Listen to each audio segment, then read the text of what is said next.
ఓం శ్రీకృష్ణ పరబ్రహ్మణే నమః. శ్రీమద్భగవద్గీత అతః ప్రథమోऽధ్యాయః అర్జున విషాదయోగః. ఇప్పుడు 26, 27వ శ్లోకములు వాటి భావముల గురించి తెలుసుకుందాం.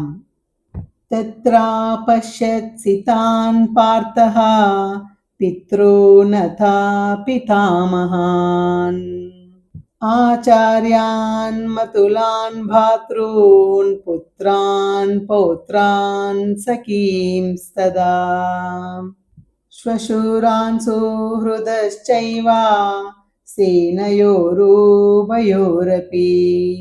తాన్ సమీక్ష్య స కౌంతేయః సర్వాన్ బంధూన్ అవస్థితాన్.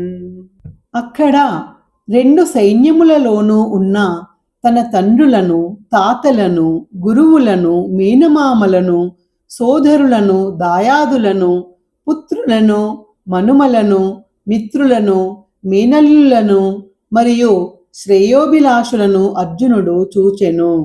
అక్కడున్న తన బంధువులందరినీ చూసిన కుంతీపుత్రుడు అర్జునుడు కారుణ్యభావం ఉప్పొంగినవాడై తీవ్ర దుఃఖంతో ఈ విధంగా పలికెను.